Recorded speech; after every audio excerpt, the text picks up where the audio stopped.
Hello students, today we are going to learn English grammar.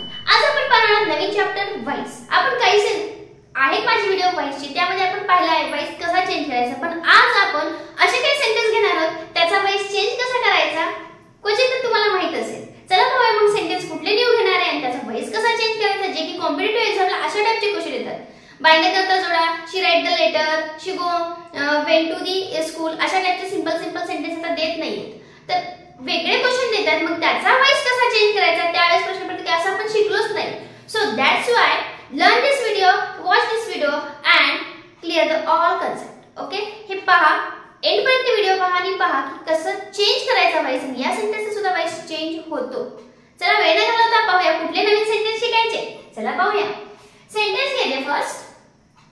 You must look into this matter. Sentence read केलं की समजलं की sentence मध्ये काय काय आहे. You must look into this matter. आता काय झालंय, मस्ट आले म्हणजे ऑक्सिलरी आली आहे. आपण काय असतं and is was were असं काही येतं त्याचा आपण चेंजेस करू शकतो. मग मस्ट आले तर काय करायचं, घाबरायचं नाही. जस्ट डू लाईक दिस. पहा, सब्जेक्ट आहे, मस्ट आहे, हेल्पिंग वर्ब म्हणजे ऑक्सिलरी आली आहे, लुक वर्ब आहे, इनटू दिस मॅटर आले. मग पहिल्यांदा आपल्याला माहिती ऑब्जेक्ट काय, ऑब्जेक्ट काय आहे, दिस मॅटर. मग first write down the object, जे आपण करतोय तेच करायचं. First write down object. काय वाचणार लिहिणार मग, दिस मॅटर. ऑब्जेक्ट घ्या फर्स्टला, देन जी ऑक्सिलरी आली आहे ती जसं सी लिहूया. म्हणजे आपण जसं इथचं वॉच करत होतो, हॅज असेल तर हॅड करत होतो, तसं काही करायचं नाहीये. जे आलं ते घ्या. मस्टला मस्ट घेऊया, M U S must. Okay, must घेतलं. त्यानंतर इथे लुक, मस्ट लुक म्हणलंय.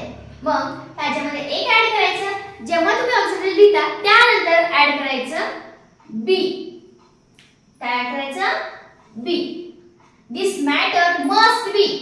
हे बी ह्याच्यामध्ये ऍड कर. मस्ट नंतर काय वापरा, हे बी वापरा. मग त्याच्यानंतर काय करायचं, वर्ब इन थर्ड फॉर्म. कारण पास्ट मध्ये आपण बघितले पॅसिव्ह वॉइस मध्ये काय करतो आपण, वर्ब इन थर्ड फॉर्मच घेतो. मग इथे वर्ब कुठला आहे, लुक. हे वर्ब आहे, थर्ड लुक आहे. मग त्याला ईडी प्रत्यय लावा, थर्ड फॉर्म मध्ये येऊन जातं. लुक कुठं, ईडी प्रत्यय लावा. फक्त जे काही प्रोनाउन्सिएशन सायलेंट असतं, लुक. ओके, आता लुक इनटू आहे, मग इनटू ला इनटू लिहा, लुक इनटू. आता बाय न करता जोडा, by you. Your sentence is finish. आणि ऍक्युरेट परत. का मस्ट आले की आपल्याला असं वाटतं की आता इथं मस्ट आले, मस्ट काढून टाकून काय घेऊ, तर टेन्शन घ्यायचं नाही. आपण जे व्हायचं आहे तसंच करायचं. ऑब्जेक्ट फर्स्टला ऑब्जेक्ट लिहिला, त्यानंतर जे आले ऑब्जेक्ट ते लिहा, त्यानंतर बी वापरा. त्यानंतर काय वापरायचं, बी. बी नंतर V3, बी प्लस V3. नंतर जे काही आपलं याच्यामध्ये सब्जेक्ट बायने जोडायचा, तो आपण सब्जेक्ट काय केलाय, बायने काय जोडलाय, सब्जेक्ट जोडलाय. ओके, म्हणजे एक शॉर्टकट जर पाहिजे झालं तर आपण काय केले, आपण केले मस्ट लुक इनटू च्या ऐवजी काय लिहिले, must be looked into. Changes काय केले ते पहा, must look into, must look into. या ऐवजी आपण काय वापरले, मस्ट बी लुक्ड इनटू. म्हणजे मस्ट नंतर बी, लुकचं V3 फॉर्म वापरले, इनटू ला इनटू घेतले. चेंजेस कसा केला ते लक्षात ठेवा. म्हणजे तुम्हाला या ठिकाणी जर कुठलं आलं, पुढे आलं, हे आलं तर या ठिकाणी त्या ठिकाणी पण हेच चेंजेस पाहिजे.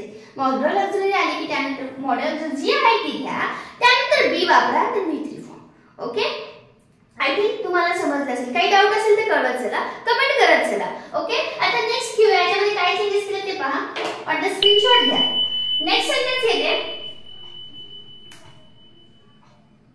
Give the order. फिनिश.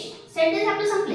याचं तुम्हाला काय करायचंय, पॅसिव्ह वॉइस करायचंय. एवढं शोधताच गिव्ह द ऑर्डर. आता काय होणार आहे, द ऑर्डर इज नाही आलं, वॉज नाही आलं, मग काय घ्यायचं, घाबरायचं नाही. Okay, give the order. पहा, वर्बनी सुरुवात झाली. सेंटेन्सची सुरुवात कशी झाली, वर्बनी झालेली आहे. मग सेंटेन्सची सुरुवात जेव्हा वर्बनी झालेली असेल तेव्हा त्याचा आपल्याला पॅसिव्ह वॉइस करताना त्याची सुरुवात लेटने करायची. कशाने करायची, लेट. म्हणजे सुरुवात मी कशाने करणार आहे लेट का तर दिलेलं जे सेंटेन्स आहे त्याची सुरुवात वर्ब ने झालेली आहे म्हणजे क्रियापदाने झालेली आहे मग मी तसं जर असेल तर सुरुवात कशाने करणार मी लेट ने करणार लेट नंतर जे ऑब्जेक्ट आहे ते लिहिणार म्हणजे इथे काय ऑर्डर लेट दी ऑर्डर आणि बी त्यानंतर काय वापरणार आपण बी वापरणार बी नंतर तुम्हाला काय करायचे जे काही वर्ब दिला आहे त्याचं V3 फॉर्म म्हणजे गिव आहे इथे लिहिणार गिवन इथे काय लिहिणार मी गिवन म्हणजे सेंटेन्स कसं चेंज झालं बघा let the order be given let the order be given म्हणजे हे कधी वापरायचं लेट कधी लावायचं जेव्हा दिलेल्या वाक्याची सुरुवात जर वर्ब ने झाली असेल म्हणजे क्रियापद झाली असेल पहा गिव पहिल्यांदाच आले म्हणजे समजलं की वर्ब ने सुरुवात झाली आहे मग त्यावेळेस काय करायचं सुरुवात जर वर्ब ने झाली तर लेट ने सुरुवात करा पॅसिव्ह व्हायची लेट ने सुरुवात करायची पॅसिव्ह व्हायची नंतर द ऑर्डर बी गिवन